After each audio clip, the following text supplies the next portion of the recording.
اعلان نبوت ہو رہا ہے، ذرا سبحان اللہ بھی کہنا اور غور سے سننا بھی. کیا کہا؟ اے حبیب اعلان کر دو. آپ نبی پاک اعلان کر رہے ہیں. اعلان پتہ کیا کیا؟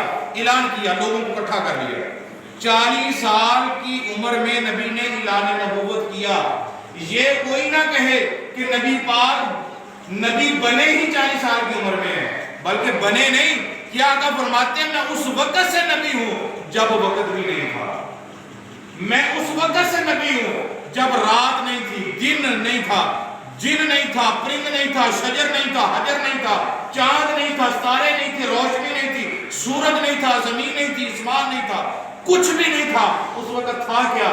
یا میں تھا یا خدا تھا، یا خدا تھا یا مصطفیٰ تھا. آقا فرماتے ہیں میں اس وقت سے نبی ہوں جب وقت بھی نہیں تھا. جب نبی بننے کا اعلان نبی نے 40 سال کی عمر میں کیا، سمجھ آ رہی نا؟ 40 سال کی عمر میں اعلان کیا تو اعلان کن لفظوں کے ساتھ کیا وہ بھی سنیے. آقا نے سب لوگوں کو اکٹھے کیا، علاقے کے جتنے بھی لوگ تھے، اپنے گھر والے تھے، محلے والے تھے، دوست تھے، احباب تھے، سبھی کو آقا نے ایک جگہ پہ اکٹھے کیا. جیسے آج جمعہ کے لیے سبھی ماشاءاللہ مسجد میں احباب بیٹھے ہیں، سمجھدار بیٹھے تھے، ہر طرح کا بندہ اس مجمع میں تھا. تو آقا علیہ السلام نے کہا اے لوگو، میں اللہ کا نبی ہوں، میرے بعد کوئی نبی نہیں ہے، میں خاتم النبیین ہوں. اور اگلے جو لفظ میرے آقا کے دوسرے لفظ تھے وہ یہ لفظ تھے. آقا نے فرمایا میں خدا کو وحدہ لا شریک مانتا ہوں. آسمان والا میرا خدا ہے، میرا خدا وہ ہے جو کھانے سے پاک ہے، میرا خدا وہ ہے جو پینے سے پاک ہے، میرا خدا وہ ہے جو جسم سے پاک ہے، میرا خدا ہے وہ جس کا نہ بیٹا ہے، نہ اس کو کسی نے جنا ہے، نہ اس نے کسی کو جنا ہے. وہ وحدہ لا شریک ہے. جو اس کے ساتھ محبت کرے گا وہ جنت میں جائے گا، جو اس کے ساتھ نفرت کرے گا، اس کے ساتھ محبت نہیں کرے گا، وہ جہنم میں جائے گا. آقا نے یہ اعلان کر دیا اور ساتھ یہ بھی کہا کہ مجھے اللہ نے اپنا نائب بنا کے، مجھے اپنا نبی بنا کے، اپنا پیغام دے کر مجھے اس دنیا میں بھیجا ہے. میں اللہ کا پیغام تم تک پہنچا رہا ہوں. جب یہ اعلان کیا نا تو علاقے کے جو لوگ تھے انہوں نے رسول اللہ صلی اللہ علیہ وسلم کا اعلان نہیں مانا. بات پہلے علاقے میں چودھریوں میں، اس علاقے کو اس وقت ابو سفیان تھا چودھری، ابو لہب تھا، ابو جہل تھا، عتبہ تھا، ولید تھا، شیمہ تھا، یعنی اس طرح بڑے ہر قبیلے کا علیحدہ علیحدہ سردار تھا. ان سرداروں تک یہ پیغام پہنچ گیا. انہوں نے پھر ان سرداروں نے ایک میٹنگ کی. اب ان سرداروں نے ایک میٹنگ کر کے انہوں نے کہا کہ محمد صلی اللہ علیہ وسلم، سرکار کو بھی بلایا، سرکار کو بلا کے سمجھانے لگے اے محمد تو ہمارا بھتیجا ہے، ہمارا خاندان میں سے، ہمارے قبیلے کا رہنے والا ہے، تو نے یہ نبوت کا جو دعویٰ کیا ہے نا یہ نہ کر. ہم تیرا دعویٰ نہیں مانتے، ہم تجھے نبی نہیں مانتے، کیونکہ تو ہمارے سامنے پیدا ہوا ہے. پچھلے نبی جتنے تھے ہر نبی کتاب لے کے آیا، دین لے کے آیا. انہوں نے کہا عیسیٰ علیہ السلام آئے، فلاں نبی آیا، فلاں نبی آیا، ہر نبی ایک کتاب لے کے آیا، ایک دین لے کے آیا. محمد تو کیا لے کے آیا ہے؟ تو نے تو ویسے ہی اعلان کر دیا، تو نے تو ویسے ہی اعلان کر دیا ہے کہ میں نبی ہوں، مجھے مانو میں نبی ہوں. تیرے پاس ثبوت کیا ہے نبی ہونے کا؟ بابا جی کیا کہا کہ تیرے پاس ثبوت ہے کیا نبی ہونے کا؟ آقا علیہ السلام کے پاس ابھی تو اعلان تھا نا، اللہ کے حکم پر اعلان کیا، ثبوت آگے میں کوئی کتاب تو نہیں تھی، کوئی سرٹیفکیٹ تو نہیں تھا، بس اللہ تعالیٰ کی رحمتوں کا نزول تھا. آقا معجزہ دکھاتے تھے، لوگ کہتے تھے یہ جادوگر ہے، وہ مانگ رہے تھے ثبوت. اب آقا علیہ السلام نے اس مجمع میں کھڑے ہو کر آسمان کی طرف دیکھا اور اپنے ہاتھوں کو بلند کیا، بلند کر کے کہا اے اللہ تو نے مجھے حکم دیا ہے کہ اعلان نبوت کر دو، میں نے تیرے حکم پر اعلان کر دیا ہے. یہاں ابو لہب بھی نہیں مان رہا، ابو سفیان بھی نہیں مانتا مجھے نبی، عتبہ نہیں مانتا نبی، مکے کا کوئی سردار مجھے نبی ماننے کے لیے تیار نہیں ہے. اے میرے رب العالمین، اے مالک القدوس، اب تو بتا میں کیا کروں؟ غیب سے آواز آتی ہے اے مصطفیٰ، اے محمد پریشان ہونے کی بات نہیں ہے. ابو لہب نہیں مانتا نہ مانے، ابو سفیان نہیں مانتا نہ مانے، اگر مکے کا کوئی چودھری تجھے نبی نہیں مانتا نہ مانے، پیارے تو مجھے مان، میں تجھے مانتا ہوں. پیارے تو مجھے خدا کہہ دے، میں تجھے رسول کہہ دیتا ہوں. بلکہ بات یہاں پر ختم نہیں ہوئی، کہا کہ پیارے تو مجھے لا الہ الا اللہ کہہ دے، میں خدا تجھے محمد رسول اللہ کہہ دیتا ہوں. اب بات ایک یہ ہے، یہ پہلے بھی میں کئی مرتبہ آپ کو یہ بتا چکا ہوں، کلمہ ہے ہمارا لا الہ الا اللہ محمد رسول اللہ. ایسے ہی ہے نا؟ ہمارا کلمہ کے سارے وہاں پڑھو ایک مرتبہ. اب اس کا مطلب کیا ہے کہ اللہ کے سوا کوئی عبادت کے لائق نہیں، محمد اللہ کے. یہ میں ایک پیغام آپ تک پہنچانے بھی لگا ہوں اور ایک بات سمجھانا بھی چاہتا ہوں. کیا کہا؟ محمد اللہ کے سوا کوئی عبادت کے لائق نہیں، محمد اللہ کے. غور سے پڑھو، محمد اللہ کے رسول ہیں. یہ میں پہلے بھی ایک دو مرتبہ بتا چکا ہوں اور پھر بتانا چاہتا ہوں. محمد اللہ کے رسول ہیں تو ہمارے کیا لگے؟ ہم بھی تو نبی مانتے ہیں نا، رسول مانتے ہیں. اللہ نے قرآن میں کہا ہے کہ محمد اللہ کے رسول ہے. محمد اللہ کے رسول ہیں تو پھر بتاؤ ہمارا دعویٰ ہے ہمارے آقا ہیں، ہم ان کے دعائیں لے کر ان کا وسیلہ دے کر کیا کیا کچھ نہیں مانگتے. ہر چیز مانگتے ہیں رسول اللہ کے نام کے. ہمیں رسول اللہ کی غلامی پہ بھی فخر ہے ہمیں کہ ہم رسول اللہ کے غلام ہیں. لیکن ہمارے پاس یہ ثبوت ہونا چاہیے کہ محمد اللہ کے رسول ہیں تو ہمارے کیا لگے گے؟ ہمارے لیے اللہ تعالیٰ نے ان کو رحیم بنا کر بھیجا ہے، ان کو حریص بنا کر بھیجا ہے. اللہ نے فرمایا میں نے ابھی تمہیں امت کا حریص بنا کر بھیجا ہے. حریص پتہ کیا کہتے ہیں؟ حریص کہتے ہیں جیسے ایک ماں ہوتی ہے نا، ماں، اس کو مجدد الفسانی نے اس کی وضاحت کی ہے. آپ فرماتے ہیں کہ ماں جیسے بچوں کے لیے حریص ہوتی ہے نا، یعنی کہ ماں اپنے بچے کو، اس کا بچہ بیمار ہو جائے، ماں سے وہ دکھ برداشت نہیں ہوتا. یہ ہو جاتا ہے. ماں بڑا پیار کرتی ہے بچے سے. بچے کو تھوڑی سی تکلیف ہو، ماں ساری رات سوتی نہیں ہے، بچے سے پیار کرتی ہے. مجدد الفسانی فرماتے ہیں جیسے ماں بچے سے پیار کرتی ہے، بچے کے دکھ کو برداشت نہیں کرتی، اسی طرح رسول اللہ کو اللہ تعالیٰ نے کئی ماؤں، ہزاروں، لاکھوں ماؤں سے زیادہ مقام عطا فرمایا ہے. یہ آقا بھی اپنی امت کا غم برداشت نہیں کریں گے. ان کو کہتے ہیں حریص. میں نے اپنی محبوب امت کا حریص بنا کر بھیجا. رسول اللہ کے ہیں، ہمارے لیے شفیع بن کے ہے، قیامت کے دن ہماری شفاعت کریں گے. تو بات کرنے کا میرا مقصد یہ تھا کہ یہ رحمت للعالمین نبی، یہ وہ آقا دو عالم صلی اللہ تعالیٰ علیہ وآلہ وسلم ہیں جن کی غلامی پہ بھی ہم کو فخر ہے. ہم اور کچھ نہیں کہتے، ہمیں بس اس بات پہ فخر ہے. ہم نمازیں پڑھتے ہیں، پتہ نہیں اللہ قبول کرتا ہے کہ نہیں کرتا. ہم نفل پڑھتے ہیں، روزے رکھتے ہیں، حج زکات بے شمار عمل کرتے ہیں، پتہ نہیں اللہ قبول کرتا ہے کہ نہیں کرتا. کسی کے پاس اس بات کی سند نہیں ہے. کوئی دعوے سے نہیں کہہ سکتا میں نے نماز پڑھی میری اللہ نے قبول کر لی. لیکن بات کرنے کا میرا مقصد یہ ہے کہ رسول اللہ کی غلامی ایسی غلامی ہے، اگر رسول اللہ کے ساتھ دکھانے کی بھی محبت کی جائے اللہ تعالیٰ اسے بھی پسند فرما لیتا ہے.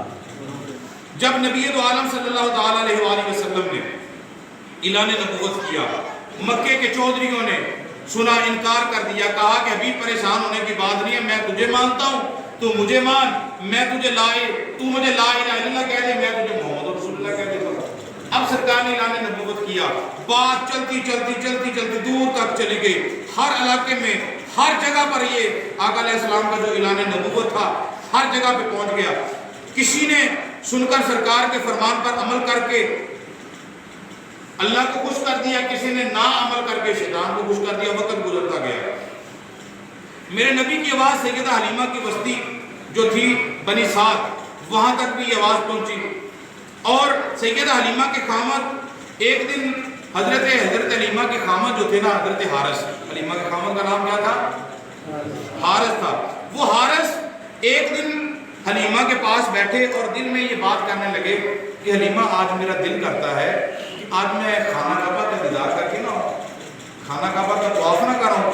میرا دل کرتا ہے کہ میں مکہ شریف جاؤں، اللہ تعالیٰ کے گھر کو بھی دیکھوں اور اپنے رضائی بیٹے محمد کا بھی دیدار کراؤں.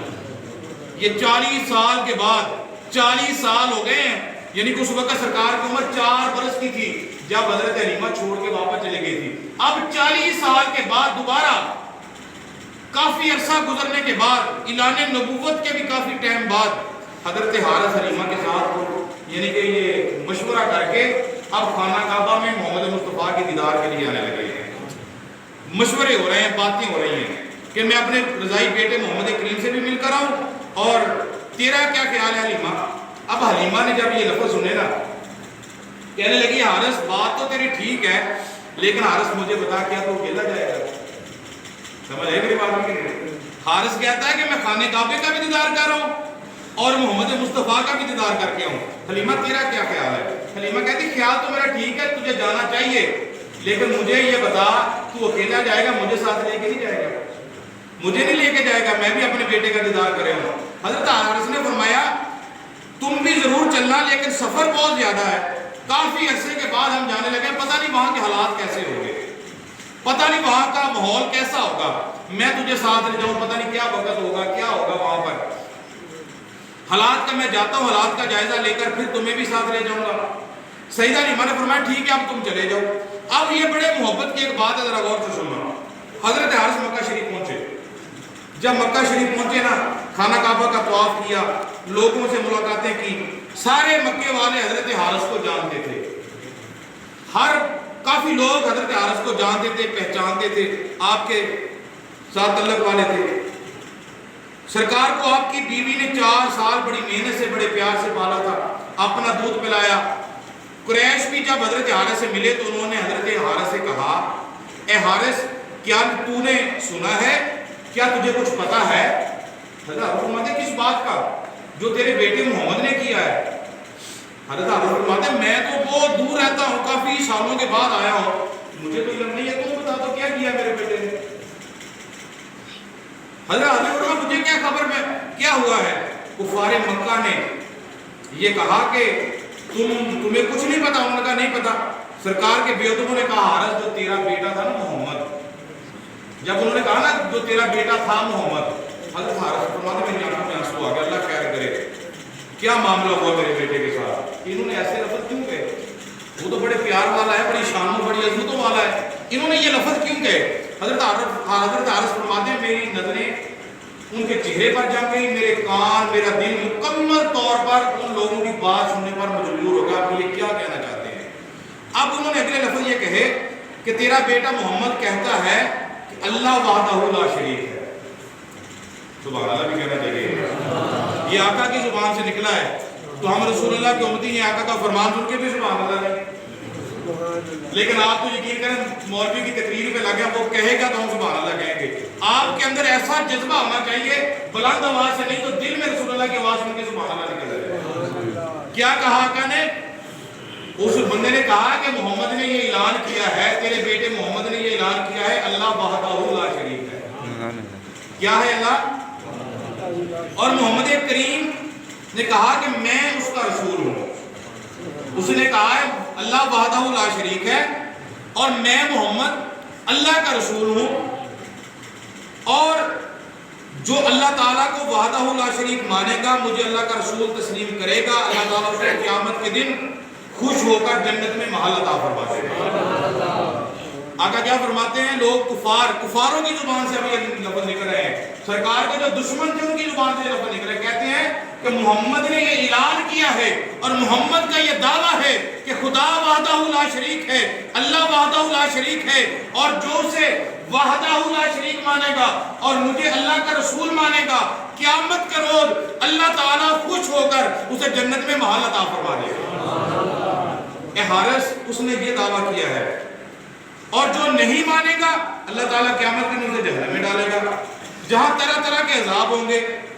اور لوگوں نے کہا، قریش مکہ نے کہا ہم نے تو بزرگوں سے سنا تھا بس یہی دنیا کی زندگی ہے، پھر سب چیزیں ختم، لیکن تیرا بیٹا کہتا ہے نہیں، مرنے کے بعد پھر حشر کو، قیامت کو اللہ تعالیٰ ساری کائنات کو دوبارہ زندہ کرے گا۔